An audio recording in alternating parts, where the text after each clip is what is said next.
Screen पर देखकर आप इस पौधे को पहचान सकते हैं। अब मैं आपको बताऊंगा कि इस पौधे का नाम क्या है और इससे हमें क्या क्या फायदे होते हैं। इस पौधे के बारे में जानकर आप हैरान रह जाएंगे और इसे कभी भी बेकार समझकर उखाड़ कर नहीं फेंकेंगे। हमारे यहाँ इस पौधे को छोटा धतूरा के नाम से जाना जाता है। विभिन्न गांव और शहरों में इसे अलग अलग नामों से पहचाना जाता है। कहीं इसे छोटा, गोखुर, खाखरा, शंखा, होली या कांथू कहते हैं। आज मैं आपको इसके बीज के बारे में भी बताऊंगा। इसके बीज कांटे युक्त होते हैं और जनवरी या फरवरी के महीने में बीज आने लगते हैं।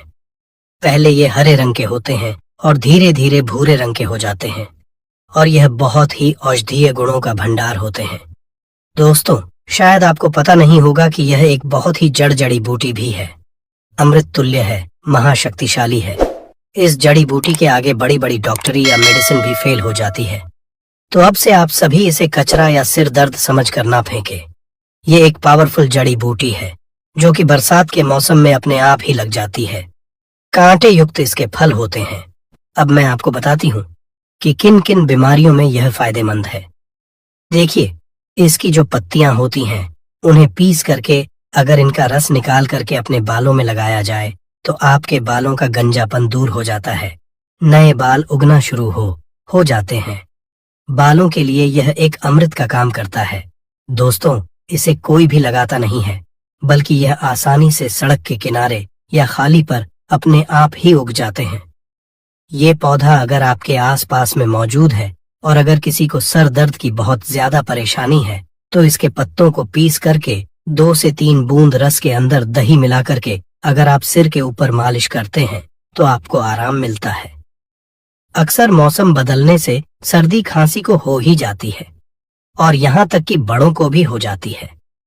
इसके पत्तों को छांव में सुखाकर दूध के साथ सेवन करने से सर्दी खांसी तुरंत ही खत्म हो जाती है। दोस्तों, यह हर प्रकार की कमजोरी को दूर करने के लिए भी रामबाण का कार्य करता है। देखिए, आजकल के समय में ज्यादातर लोग कमजोरी की समस्या से परेशान हैं, क्योंकि हमारा लाइफस्टाइल इतना ज्यादा खराब हो चुका है कि हम अपने शरीर की ओर ज्यादा ध्यान ही नहीं दे पाते। सारे पोषक तत्व उन्हें नहीं पहुंचा पाते। तो चलिए जानते हैं कि कैसे इसका सेवन करना चाहिए। तो इनके पत्तों को सबसे पहले सुखा करके एक चूर्ण बना लें। फिर दूध के साथ सेवन करने से आपके अंदर यौन शक्ति बढ़ती है, कमजोरी दूर हो जाती है। बहुत ही सिंपल सा उपाय है दोस्तों, आप इसका इस्तेमाल कर सकते हैं। यह मर्दों में ढीलेपन को भी दूर करता है, बहुत ही कारगर सिद्ध होता है। और अब मैं आप सभी को इस पौधे का एक और चमक उपाय बताती हूँ। चर्म रोग पर इसका रस लगाने से धीरे धीरे चर्म रोग बिल्कुल ही समाप्त हो जाता है, ठीक हो जाता है। दोस्तों, अक्सर फोड़े फूंसी बच्चों को लग ही जाते हैं या फिर घाव हो जाते हैं, तो उसमें भी इसकी पत्तियों का पेस्ट लगाएं, थोड़ी ही देर में ठीक हो जाती है।